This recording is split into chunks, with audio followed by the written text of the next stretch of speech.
ಈಗ ಸಹಜವಾಗಿ ಅಂದರೆ ಸಿನಿಮಾ ನಿರ್ದೇಶನ ಮಾಡುವಂಥ ಕನಸುಗಳು ಶುರುವಾದಾಗ ಒಂದಿಷ್ಟು ಆಯ್ಕೆಗಳಿರುತ್ತೆ.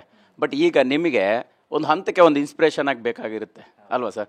ಇಂಥದ್ದು ಕತೆ ಈ ಕಾಲಘಟ್ಟಕ್ಕೆ ಮಾಡ್ಬೋದಾ, ಇದನ್ನು ನಾವು ಜನರ ಮುಂದೆ ತರ್ಬೋದಾ ಅನ್ನೋದು. ಈಗ ಅಂಥದ್ಕೊಂದು ಸಾಕ್ಷಿ ಆಗಿದೆ, ಇತಿಹಾಸ ಇದೆ.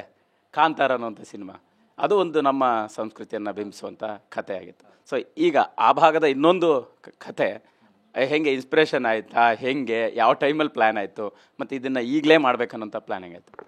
ಬಹುಶಃ ಇದು ನೀವು ಹೇಳಿದಾಗೆ ಕನಸು ಕಂಡಿದ್ದಕ್ಕೆ ಕಾಂತಾರ ಇನ್ನೊಂದು ಬೆಂಬಲ ಆಗಿರ್ಬೋದು, ನನಗೆ ಇನ್ಸ್ಪೈರ್ ಪಾಯಿಂಟ್ ಆಗಿರ್ಬೋದು. ಅಂದರೆ ಇದು ರೈಟ್ ಟೈಮು. ಅಂದರೆ ರಿಷಬ್ ಶೆಟ್ಟಿ ಅವರು ಏನು ಇದನ್ನು ಕಟ್ಟಿಕೊಟ್ಟು ಒಂದು ಹಂತಕ್ಕೆ ಇಡೀ ಪ್ರಪಂಚ ತಿರುಗಿ ನೋಡೋ ಥರ ಮಾಡಿದ್ರು. ಅದು ಅವರ ಗಟ್ಟಿತನ. ಅದಾದಮೇಲೆ ಅವ್ರ ಒಳಗಿರೋ ಇರುವಂಥ ಒಂದು ನಂಬಿಕೆ, ಅದು ಆ ಮಟ್ಟಕ್ಕೆ ಬರಲಿಕ್ಕೆ ಸಾಧ್ಯತೆ ಆಯಿತು. ಈಗ ನನ್ನ ಲೆಕ್ಕದಲ್ಲಿ ಅದು ಪರ್ವ ಕಾಲ ಅಂತ ಅಂದ್ಕೊತೀನಿ. ಅಂದರೆ ಕರಾವಳಿ ಭಾಗದ ಕಲೆಗಳು, ಎಲ್ಲ ಕಡೆಗೂ ಕಲೆಗಳಿದೆ.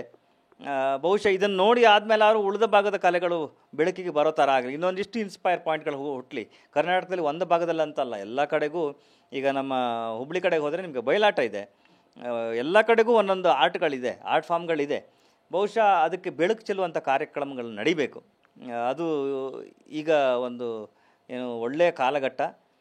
ಎಲ್ಲ ಜನರು ಹೆಂಗಿದ್ದಾರೆ ಅಂತ ಹೇಳಿದ್ರೆ, ಹೊಸತನ್ನು ತೆಗೆದುಕೊಳ್ಳುವಂಥ ಎಲ್ಲ ಮನಸ್ಥಿತಿಗಳು ಜನರ ಹತ್ರ ಇದೆ. ಹಾಗಾಗಿ ಇದೊಂದು ಸಿನಿಮಾ ಅಂತ ನಾನು ಮಾಡ್ತಾ ಇಲ್ಲ. ನನ್ನ ಜವಾಬ್ದಾರಿ, ನಾನು ಆ ಭಾಗದಲ್ಲಿ ಹುಟ್ಟಿ ನಾನು ಅದರಿಂದ ಇವತ್ತಿಗೆ ಏನಾದರೂ ನಿಮ್ಮೆಲ್ಲರ ಹತ್ರ ಅದನ್ನು ಸ್ವಲ್ಪ ಗುರುತಿಸ್ಕೊಂಡು ಏನೋ ಒಂದು ಸಂಗೀತದಲ್ಲಿ ಒಂದು ಸ್ವಲ್ಪ ಕ್ಷೇತ್ರದಲ್ಲಿ ಏನಾದರೂ ಒಂದು ಹೆಸರು ಮಾಡಿದ್ದಿದ್ರೆ ಜಸ್ಟ್ ಬಿಕಾಸ್ ಆಫ್ ಇದೆಲ್ಲ ಕ್ರೆಡಿಟು ನಮ್ಮ ಯಕ್ಷಗಾನಕ್ಕೆ, ನಮ್ಮ ತಾಳಮದ್ದಲೆಗೆ, ನಮ್ಮ ಭಾಗವತರಿಗೆ, ನಮ್ಮ ಹಿಮ್ಮೇಳದವರಿಗೆ, ಅದನ್ನು ಏನು ನಡೆಸಿಕೊಂಡು ಬಂದಂಥ ಮೇಳದ ಯಜಮಾನರಿಗೆ, ದೇವಸ್ಥಾನಗಳಿಗೆ ತುಂಬ ಸಲ್ಲುತ್ತೆ. ಇಲ್ಲಾಂದರೆ ಆ ಮಟ್ಟದ ಸಂಗೀತ ನಮಗೆ ನಿದ್ದೆ ಕಣ್ಣಲ್ಲೂ ಕನಸಲ್ಲೂ ಬರಲಿಕ್ಕೆ ಸಾಧ್ಯವೇ ಇಲ್ಲ. ಇಲ್ಲಾಂದರೆ ನಾನು ಹೇಗೆ ರಾಗ ಹಾಕ್ಲಿಕ್ಕೆ ರಾಗದ ಬಗ್ಗೆ ಜ್ಞಾನವಿಲ್ಲದೆ ರಾಗ ಹಾಕ್ಲಿಕ್ಕೆ ಹೇಗೆ ಸಾಧ್ಯ ಆಗುತ್ತೆ, ಆ ಹಾಡೋದು ಹಿಟ್ಟಾಗಲಿಕ್ಕೆ ಹೇಗೆ ಸಾಧ್ಯತೆ ಇದೆ. ಇದೆಲ್ಲವೂ ಆ ಕಾಲಘಟ್ಟದಲ್ಲೇ ನಡೆದಂಥ AI ಏನು ಅದು ಇವತ್ತಿಗೆ ನಿಮ್ಮ ಮನಸ್ಸಲ್ಲಿ ಪ್ರಿಂಟ್ ಆಗಿದ್ದಂಥ ಇವತ್ತಿಗೆ ಪ್ರದರ್ಶನಕ್ಕೆ ಬರ್ತಾ ಇದೆ. ಸೊ ಸಹಜವಾಗಿ ಅಂದರೆ ಒಂದು ಪ್ಲ್ಯಾನ್ ಆದಾಗ ಇದನ್ನು ಕಾರ್ಯರೂಪಕ್ಕೆ ತರೋದು ಕೂಡ ಸುಲಭದ ಕಥೆ ಥರ ಅಲ್ಲ, ಒಂದು ಪ್ರಕಾರದ ಕಲೆ. ಸೊ ಅದಕ್ಕೋಸ್ಕರ ಡೆಡಿಕೇಟ್ ಆಗಿದ್ದಂತಹ ರೀತಿ, ಆರ್ಟಿಸ್ಟ್ಗಳು ಡೆಡಿಕೇಟ್ ಆಗಿದ್ದಂಥ ರೀತಿ, ಮತ್ತು ಒಂದು ಇಡೀ ದಿನ ಅದೇ ಹೇಳ್ತಾ ಇದ್ರೆ ಆಗಲೇ ಮಾತಾಡ್ತಾ. ಸೊ ಅಂದರೆ ಆಹಾರ ಕ್ರಮ ಕೂಡ ಬೇರೆ ರೀತಿಯದ್ದೇ ಇರಬೇಕಾಗತ್ತೆ ಅಂತ. ಹೆಂಗಿತ್ತು ಆ ಒಂದು ಎಕ್ಸ್ಪೀರಿಯನ್ಸ್ ಅಂತ? ಅಂದರೆ ನಾವು ಸಿನಿಮಾದಲ್ಲಿ ಒಂದಿಷ್ಟು ವಿಶೇಷ ಪಾಯಿಂಟ್ಗಳೆಲ್ಲ ಇದೆ.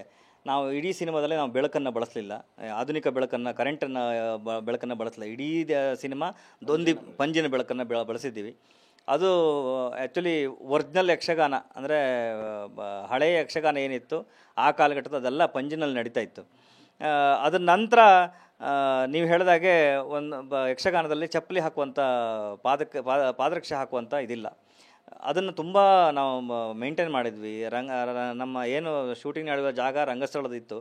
ಅದಷ್ಟು ಜಾಗದಿಂದ 100 ಮೀಟ್ರ್ ಅಕ್ಕಪಕ್ಕದಲ್ಲಿ ನಾವು ಎಲ್ಲೂ ಏನಿದ್ರು ಅದಕ್ಕೊಂದು ಜಾಗ ಮಾಡಿಟ್ಟಿದ್ವಿ, ಚಪ್ಪಲಿ ಇಡಲಿಕ್ಕೆ ಒಂದು ಜಾಗ.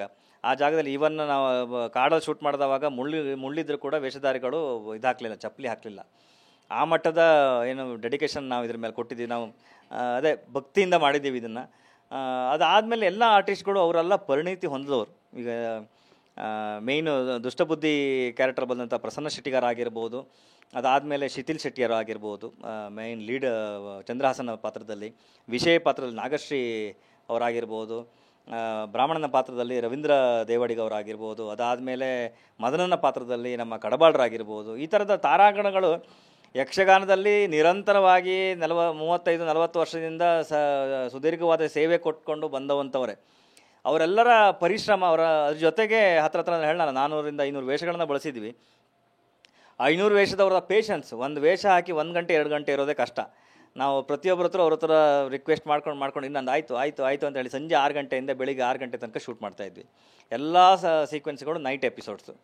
ಸೊ ಬೆಳಗ್ಗಿಂದ ಒಂದು ರಿಹರ್ಸಲ್ ನಡೀತಾ ಇತ್ತು 4 ಗಂಟೆ ತನಕ. 4 ಗಂಟೆ ನಂತರ ವೇಷ ಸ್ಟಾರ್ಟ್ ಮಾಡ್ತಿದ್ವಿ. 7 ಗಂಟೆ ವೇಷ ಮುಗಿತಾ ಇತ್ತು. 7 ಗಂಟೆ ನಂತರ ಬೆಳಿಗ್ಗೆ 6 ಗಂಟೆ ತನಕ ಶೂಟ್ ಮಾಡ್ತಾಯಿದ್ವಿ. ಇದು ಎಲ್ಲದರಲ್ಲಿ ನಾನು ಕಲ್ಪನೆ ಕಂಡಿದ್ದು ಸಣ್ಣದಂತ ಅನಿಸ್ತು ನನಗೆ. ಅವರೆಲ್ಲರ ಕೋಪ್ರೇಷನ್, ಅವರೆಲ್ಲರ ಸಹಕಾರ, ಅವರೆಲ್ಲರಿಗೂ ಒಂದು ಈ ಮೂಲಕ ದೊಡ್ಡ ನಮಸ್ಕಾರ ಹೇಳ್ತೀನಿ. ಯಾಕಂದರೆ ಅವರ ಡೆಡಿಕೇಶನ್ ಅವ್ರದ್ದು ತುಂಬ ಇದೆ, ಅದು ಹೇಳಲಿಕ್ಕೆ ಸಾಧ್ಯ ಇಲ್ಲ. ಅದರ ನಂತರ ಹಿಮ್ಮೇಳದಲ್ಲಿ ನನಗೆ ಸಹಕಾರ ಕೊಟ್ಟಂಥವರು ಭಾಗವತರಾಗಿರಲಿ, ನಮ್ಮ ರಾಘವೇಂದ್ರಾಚಾರ್ಯ ಜನ್ಸಾಲೆ ಒಂದು ಅದ್ಭುತವಾದ ಕಂಠಸಿರಿ. ಅದಾದಮೇಲೆ ನಮ್ಮ ಪಟ್ಲ ಸತೀಶ್ ಅವರು, ಅದಾದಮೇಲೆ ಗಣೇಶ್ ಬಿಲ್ಲಾಡಿ, ನಮ್ಮ ಮೊಗೆಬಿಟ್ ಅಂತ ಇದ್ದಾರೆ. ತುಂಬ ಜನ ಇದ್ದಾರೆ. ಅಂದರೆ ಹಿಮ್ಮೇಳದಲ್ಲಿ ಸಾಕೋರು ವಿಶ್ವಂಬರು, ಚಿನ್ಮಯ್ ಅವರು, ತುಂಬ ಜನ ಹಿಮ್ಮೇಳದ ವರ್ಗದಲ್ಲೇ ತುಂಬ ಜನ ಇದ್ದಾರೆ. ಅವರೆಲ್ಲರ ಏನು ಪರಿಶ್ರಮ, ಅವರೆಲ್ಲರ ಸಹಕಾರ ಈ ಮಟ್ಟದ ಒಂದು ಅಚೀವ್ ಮಾಡಲಿಕ್ಕೆ ನನಗೆ ಸಾಧ್ಯತೆ ಆಯಿತು.